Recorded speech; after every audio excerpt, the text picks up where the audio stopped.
Una de las miradas interesantes a la literatura es la crítica literaria. Y precisamente hablando de crítica literaria, tengo un invitado muy especial, Carlos Luis Torres, escritor, poeta, crítico literario, un gran conocedor de la literatura. Carlos Luis, bienvenido a Red Más Noticias. Gabriel, muchísimas gracias por invitarme a que hablemos un rato hoy. Bueno, arranquemos primero con lo fundamental. Para usted, ¿qué es leer? Ay, leer, Gabriel, creo que es un trabajo tan delicado como escribir. Creo que leer es lo contrario de escribir. O sea, leer es desmontar lo que otro quiso decirte. Yo siempre pienso cuando me preguntan de qué es leer, creo que hay que empezar diciendo que es que hay muchas maneras de leer. La primera es que leer es como comerse un durazno. La parte exterior del durazno, o sea, la piel del durazno, la que encontramos en las manos, es la historia, es decir, la peripecia.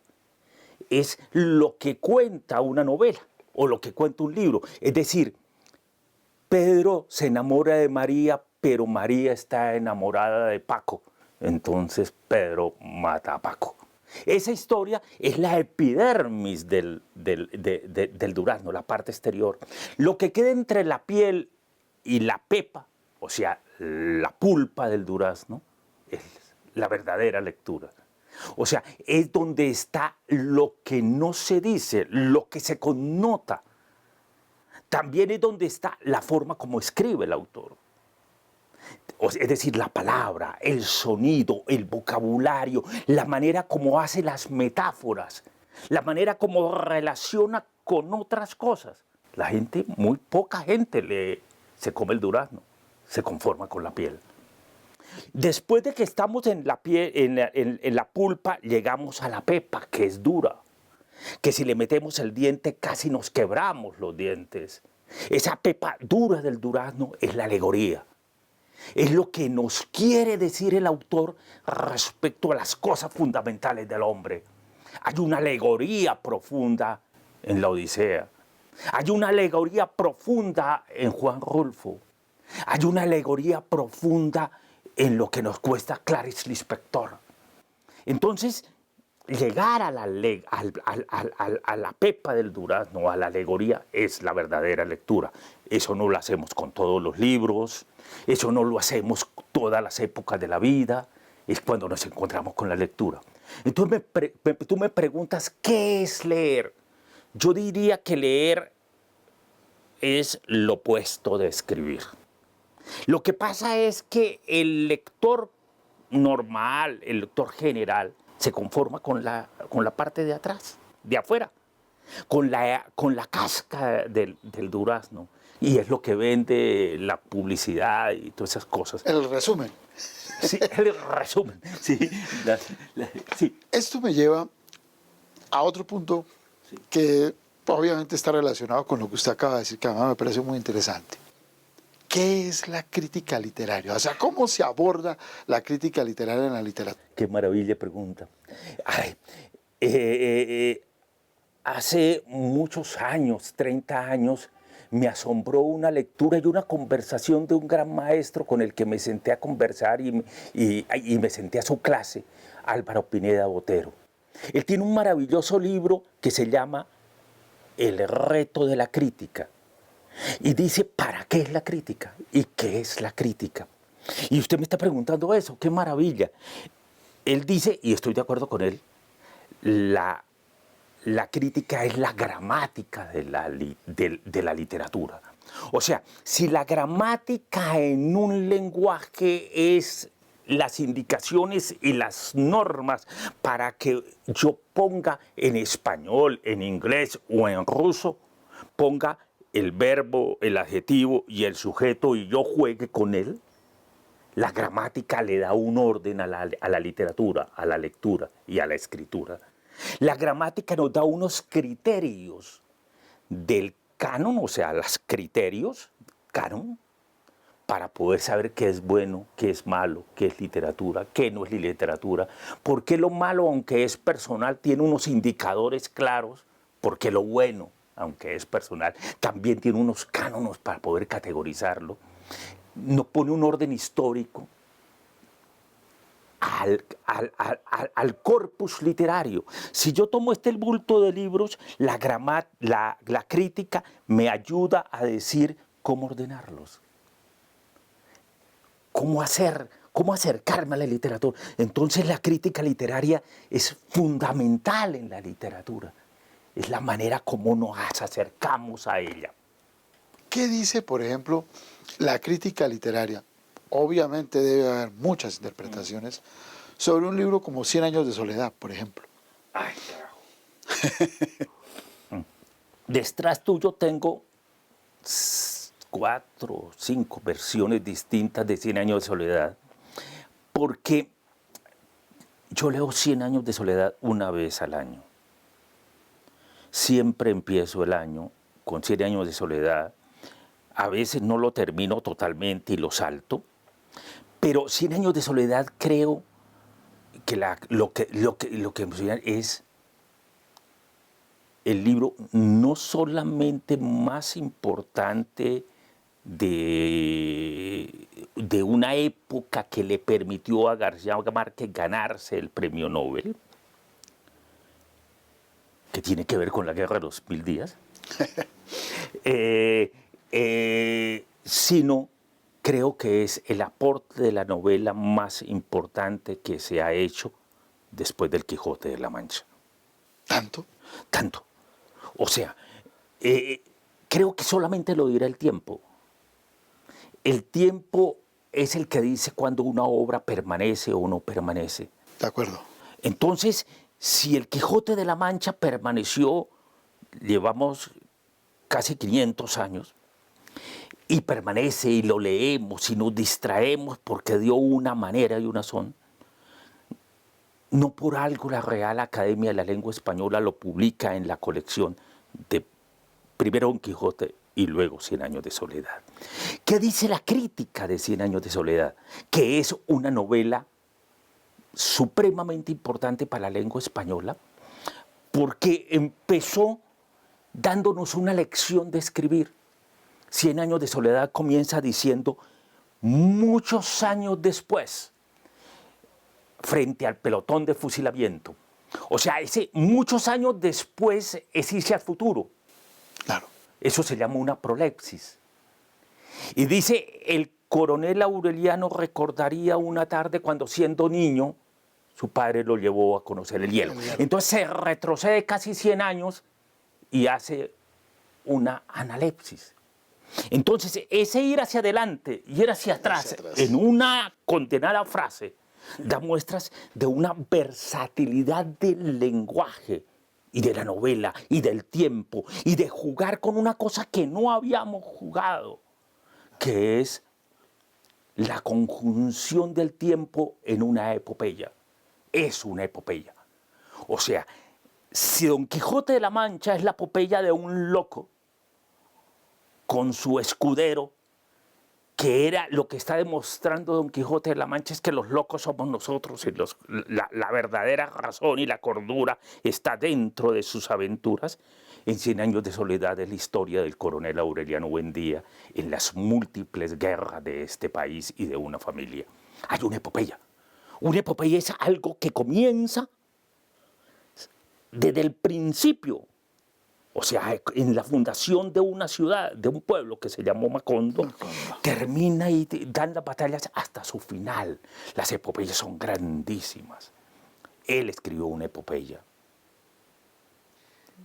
Eso me lleva también a hablar de algo que uno ve, que uno escucha, pero que a veces uno no profundiza, pero que uno ve mucho en la literatura, sobre todo la del último tiempo. El monólogo interior. ¿Qué es el monólogo interior? Bueno, es el descubrimiento más maravilloso de la literatura. Sí. Y he estado siempre, ¿no? Lo que pasa es que nos dimos cuenta y lo analizamos en la crítica literaria cuando apareció el análisis literario. Y no la crítica, el análisis literario. El monólogo interior es una cosa que tengo que relacionar con una cosa que se llama autoconciencia narrativa. Pero miremos, respondamos lo primero. Hace muy poco tiempo nos dimos cuenta de que yo tengo otra persona que soy yo adentro. Que yo no soy yo. Que yo tengo una conciencia que Freud la llamó de una manera, pero Freud la puso y la concretó y llamó este es el yo y este es el ello, ¿sí? Y el super yo. Pero descubrir en los hombres que nosotros tenemos una cosa interior que habla con nosotros mismos, entonces el monólogo interior es ese ejercicio literario en el cual el lector se da cuenta que ese hombre que se metió al interior de una persona, de ese escritor, de ese narrador que estamos leyendo, y él habla consigo mismo. Hay una reflexión interior que llevó a una cosa pegadita que se llama la autoconciencia narrativa. La autoconciencia narrativa es cuando el lector es consciente que lo que está leyendo es el trabajo de escritura de un hombre, de un narrador. O sea, el personaje de la novela escribe una novela, o escribe un diario, o escribe un poema, o escribe un texto. Y el lector se da cuenta que está leyendo lo que él está escribiendo. Es un monólogo interior puesto a otro nivel más complejo. Entender eso, que es tan fácil. Fácil, ahí lo estoy diciendo. Claro. Pero entenderlo y apreciarlo en lo que leemos está en el placer del texto. Eso es leer. Si usted preguntó, Gabriel Romero empezó diciéndome, Carlos, ¿qué es leer? Leer es esto que estamos hablando. Claro. Es el libro con muchas posibilidades, es el texto con muchas posibilidades, con un monólogo interior. A mí me pasó una cosa muy curiosa con Proust. Hice muchos intentos por leerlo. Perdí varias veces, pero finalmente le encontré el gusto. ¡Ah, carajo! Le qué encontré bueno. el gusto. Obviamente es una obra voluminosa y hay que leerla con lentitud, bien comido, bien almorzado y bien dormido. Pero es maravilloso que en ese libro, o en esos libros, o en esa obra, el manejo del tiempo, pero sobre todo las reflexiones, esa especie de monólogo interior, diría uno, ¿no? Sí, Proust abrió, dicen todo el mundo, y es un lugar común, abrió un espacio de apreciación, de comprensión del tiempo como una medida especial. O sea, esa manera de escribir él, de obligarnos a ir a la lentitud como él observa los objetos, los toca, medita, no solamente sobre el presente, sino varía sino retrocede sobre su vida, sobre Molly, sobre los objetos que lo rodean, es una cosa nueva y creo que es el siglo XX. Le debe a Proust esa enseñanza maravillosa de la lentitud con la cual los hombres podemos manejar el concepto del tiempo y de muchas cosas, ¿no? De la vida, mejor. Y vamos a Rulfo. y vamos a Lubina. Rulfo, sin duda, uno de los grandes escritores, de los escritores que por lo menos en mi caso más me ha conmovido y que generalmente repito y repito y repito en la lectura. Pero el cuento de Lubina es hermoso, ¿cierto? Hermoso, ¿no? Sí. Esa nostalgia, como esa tristeza, ¿no? ¿Qué interpretación le da la crítica o qué interpretación tiene usted de Lubina? Mejor, no la crítica, ¿qué opino yo? Hombre, Gabriel, Usted bien sabe que Lubina para mí forma un espacio fundamental y será siempre fundamental en mi vida, no porque mi librería Café se llamó durante muchos años, 20 años, Lubina, sino porque Lubina tal vez es el cuento más importante de Juan Rulfo, de la literatura de mitad del siglo XX, de Latinoamérica en eso. Para los que nos están escuchando, tenemos que decir qué es Lubina. Juan Rulfo es tal vez uno de los escritores nacido a comienzos del siglo 2020, 19, 21, no recuerdo, en el 2000, el 1911, 1920, no recuerdo en este momento, a comienzos del siglo. Sí. Lubina, del siglo XX, Lubina, Juan Rulfo es uno de los escritores mexicanos más importantes del siglo XX, digo, que se dedicó a escribir una serie de cuentos y una novela fundamental. La novela todo el mundo la conoce, que es Pedro Páramo. Y Pedro Páramo es la historia de un hombre que regresa al pueblo a encontrar, a buscar a su padre que me ha abandonado. Esa es la primera página. Eso me dijo mi madre antes de morir. Y Juan Preciado llega a Comala. Y al llegar a Comala va por 3 caminos que él ve cuando se encuentra con Juan Preciado. Juan Preciado se encuentra con un hombre en la primera página. Ese hombre, muchos kilómetros de la novela después, nos damos cuenta que es Abundio, pero el hombre baja porque va a un lugar que queda casi en los infiernos. Y para ir a ese lugar casi en los infiernos hay 3 caminos.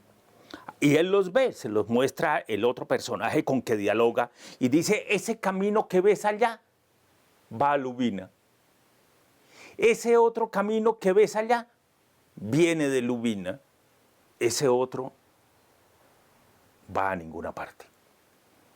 Son 3 ejes cardinales, no 4 como los tenemos hoy.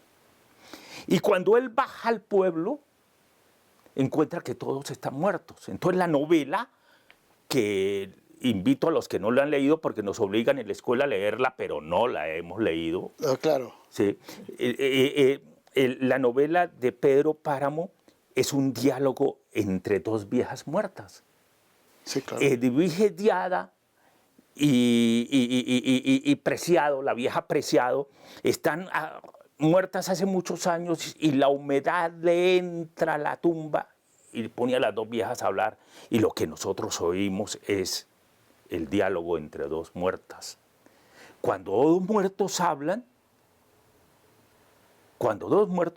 no hay tiempo. Cuando estamos hablando hoy, sabemos que hoy es viernes. De acuerdo. Y sabemos que hoy es 2. Y sabemos muchas cosas de dónde estamos situados. Pero en la muerte no es posible. Entonces se da todas las libertades. Lubina, que tú me preguntas, es los cuentos preparatorios. Es el cuento anterior a este universo. Es el preámbulo. El preámbulo. Lo escribió construyendo ese lugar que se llama Comala. Entonces Lubina es un cuento maravilloso y le voy a decir por qué. Pero todo esto lo dije para que los que nos escuchan sepan de qué estamos hablando. Claro. Lubina es la historia, es el nombre de un pueblo. Que Lubina está en unas montañas y comienza con un hombre que viene, que es un profesor, y se encuentra con otro que es otro profesor. Y se sientan a hablar como estamos hablando los 2 alrededor de una mesa y el uno le cuenta al otro ese lugar. Pero ese lugar... ¿Con qué se va a encontrar? ¿Con qué se va a encontrar y qué tiene que hacer? Sí. Le dice, Lubina es un lugar que queda detrás de los cerros altos del sur. Hay un lugar que es caliginoso, que corre un viento cargado de arena de volcán, que es un lugar, usted que va para allá sabrá que es Lubina. Y se ponen a hablar.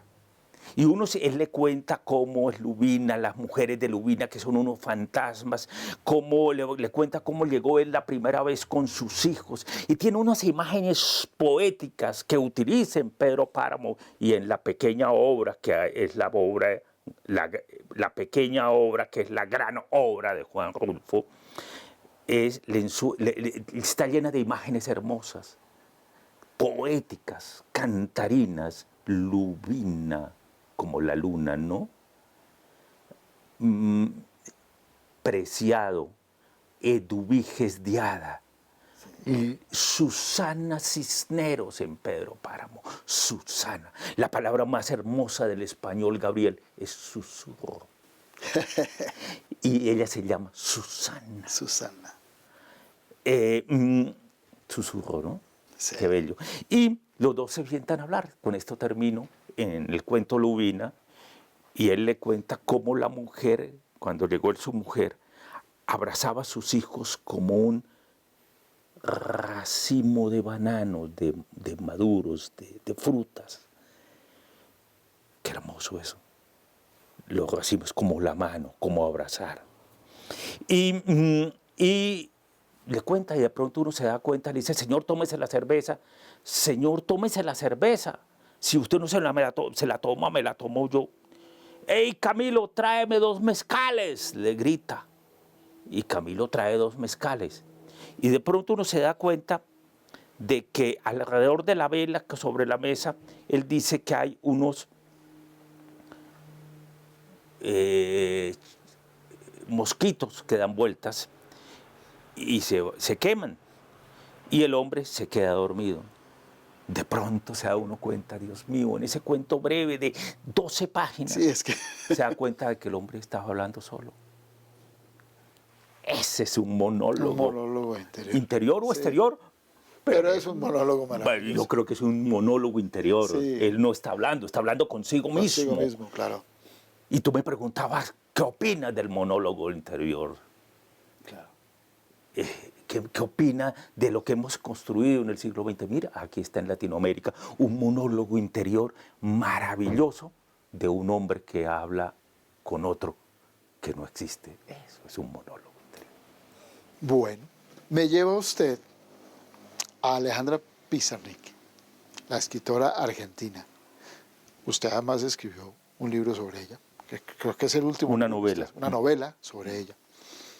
Y yo quisiera preguntarle qué significa el título La poeta que murió en su vestido azul. Uy.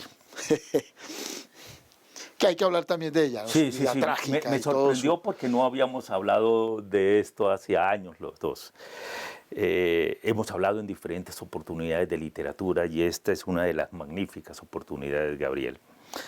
Y agradezco que tenga el tema de Alejandra Pizarnik, pero por lo que estábamos hablando antes. Para los que no lo conocen, Alejandra Pizarnik fue una poeta argentina nacida en 1937, muerta en 1972 en septiembre. Se suicidó. Se suicidó. Se tomó 17 pastillas de anfetaminas y se suicidó, pero escribió la poesía más importante de esos años 60 y 70 del siglo XX en Argentina, en América, y en los últimos años se ha expandido a otros idiomas porque empezamos después de muerta y leyendo su novela, su texto, su poesía, encontramos unas grandes reflexiones interiores sobre la soledad y un monólogo o una conversación interior. Alejandra no habló de lo que sucede, no habló de lo que sucede a su alrededor, habló de su interior. De sí misma. Y construyó con su escasa vida una epopeya personal, de principio al fin. Creo que Alejandra, y ya te contesto lo del título, Alejandra construyó con 4 versos el comienzo de su vida hasta su final. El mejor poema de Alejandra que para mí puede representar eso que estoy diciendo, Gabriel. Ella dice, esta lila, ella se llamaba Flor Alejandra, lila es una flor. Esta lila se deshoja y se sumerge en su propia sombra. He de morir de cosas así. No más. No más, dice. Esta lila se deshoja y se sumerge en su propia sombra. Casi en suicidio. Ahora que usted habla del suicidio, ella tiene en El Despertar, el otro poema. Sí. Se lo leo aquí, que es impresionante. Sí. ¿Cómo no me suicido frente a un espejo y desaparezco para reaparecer en el mar, donde un gran barco me esperaría con las luces encendidas? Uy, sí, es maravilloso. Es maravilloso. Es maravilloso. Y es además una premonición de lo que va a suceder con ella. Claro. Escribiendo este poema, muy joven ella, ¿no? Sí, Cuando claro. tendría que 19, 20 años. Siempre ha sido joven. Ah, sí, claro. O que ella murió siendo una niña. Sí, de acuerdo. Posó siempre de adolescente. O sea, ella no se casa, no tiene hijos, tiene acné, no trabaja, vive de su padre. Es una expresión de adolescencia permanente. Pero usted me preguntó Por el vestido azul. por qué titulé mi novela Alejandra, la poeta que murió de su vestido azul. Primero lo que te quiero decir y lo que quiero contar a todos, esa frase no es mía, es de ella. Claro. Ella tiene un texto que es un poema en prosa donde dice eso, la mujer que murió de su vestido azul. La mujer o la poeta que murió de su vestido azul no es esa poeta, es ella. Porque es que los hombres, los humanos, morimos de cosas simples. Un infarto, un cáncer, o en Colombia, un balazo. ¿Sí? Eso es simple. Claro. Ella murió de su vestido azul. Miércoles, Gabriel, ¿qué significa morir del vestido azul? Ay, tengo camisa azul. Morir de este vestido azul. Eso es poesía. O sea, no es fácil morir de un vestido azul. Es muy profundo la connotación que hay ahí, porque ella lo que está resumiendo es que murió de poesía. O sea, construyó con su cuerpo un poema. Ella es una poeta neorromántica que construye con el cuerpo un poema. Su poesía. Es decir, yo y la poesía no hay distancia. Yo y la poesía es lo mismo. Por eso es que ella, y ahora vuelva a leer el poema este que acabaste de leer y nos damos cuenta de lo mismo. Por favor, Gabriel.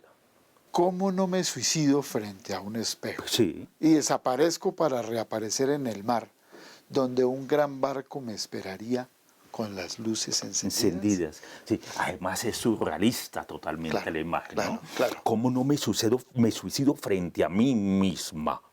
Claro, Es que es el espejo. el espejo.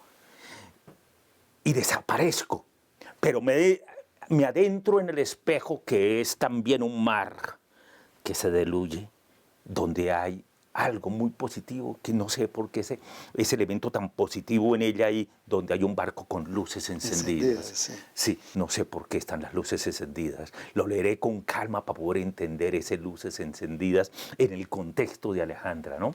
Entonces, mi novela sobre Alejandra, que se llama Alejandra, la poeta que murió de su vestido azul, lo que intenta es contar el 10% de la vida de Alejandra y el 90% de la ficción, o sea, con el espacio en el cual yo me recreo para hablar de ella y de los personajes que la rodean, que son un invento de la novela, pero que se sostienen en la novela. Estoy mirando este baúl. Y este baúl que usted tiene, bueno, tiene una historia muy importante en el desarrollo de este país, de un poco de la violencia de este país, ¿no?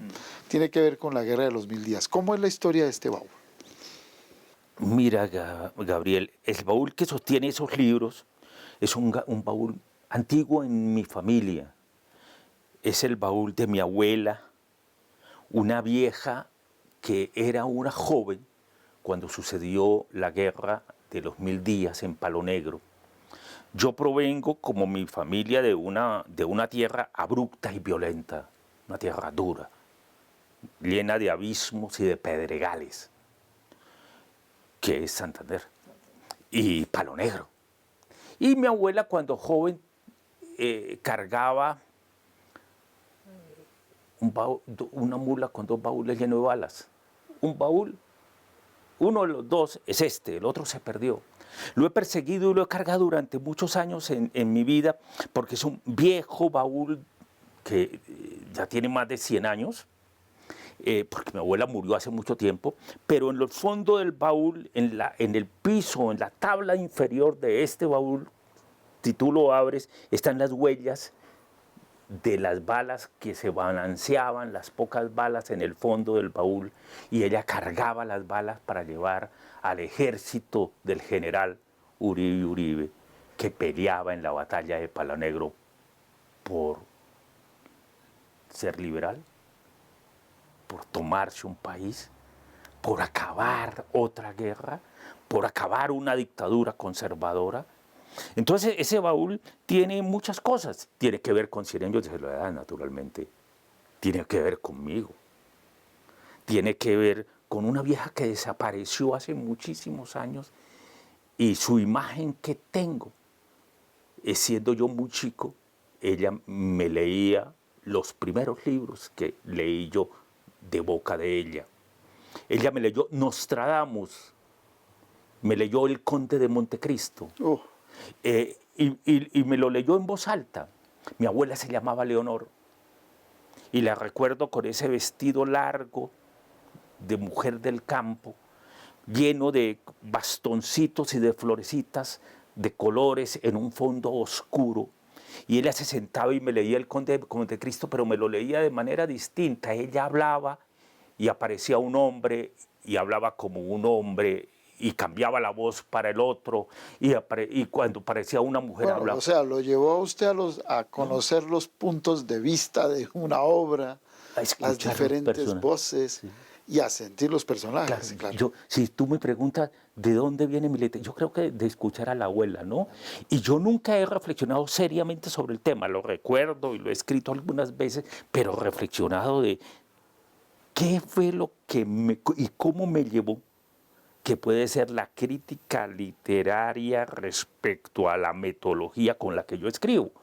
Todos escribimos, pertenecemos a una generación, tú y yo somos de una generación. Y esta conversación del baúl de Pedro Páramo, de Joyce, de Proust, de lo que usted quiera, no la haces con un chico de 23 años que escribe poesía, porque su universo es distinto.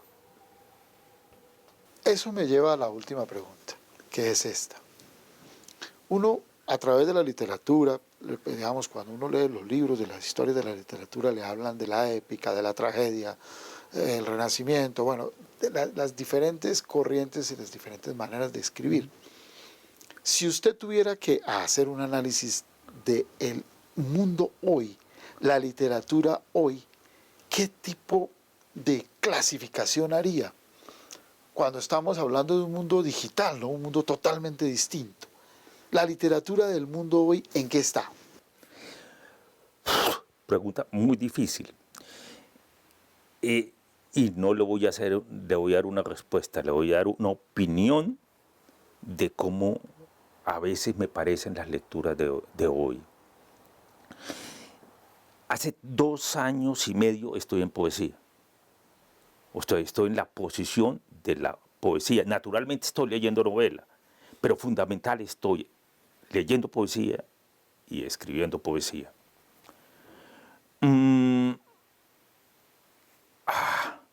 Por eso está Iluminaciones ahí, ¿no?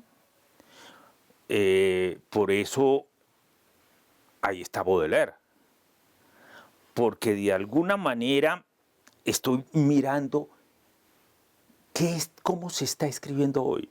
Estamos en una época supremamente posterior a la posmodernidad. Al finales de los años 70, en los años 80 empezamos a hablar de Lyotard, en los 70s. Y en los 80 empezamos a hablar de Lyotard y en los 90 de ese ingreso a la posmodernidad que decía que no es una época, sino es una actitud, la actitud posmoderna, que la actitud posmoderna es no distinguir el adentro y el afuera. O sea, que las cosas interiores como el diario íntimo de Gabriel Romero se venden en las esquinas público. ¿Cómo así que el diario íntimo de Gabriel Romero sea público? O sea, el interior se volvió exterior. El centro y la periferia no hay distancia. No hay distancia entre lo periférico y el centro. Los mejores escritores son los periféricos, no los que están en el centro. Pucha, y nos asombramos con la posmodernidad. Creo que hemos pasado ese tipo de cosas y centramos en un sitio, en un lugar, no solamente que el centro periferia, sino de la gloria y del manejo del tiempo, pero el manejo de las imágenes. Creo que nosotros estábamos acostumbrados a una continuidad. O sea, que el tiempo era capaz de ser un hilo conductor del proceso con el cual escribimos, leemos o hablamos. Ahorita le dije, tú me preguntaste sobre 100 años de soledad y yo dije la prolepsis y la analepsis, el tiempo. Le dije esto es una epopeya, del comienzo al fin. Te dije Alejandra Pizarnik, desde la infancia hasta la muerte en un poema de 4 líneas. No, lo de ahora no tiene tiempo.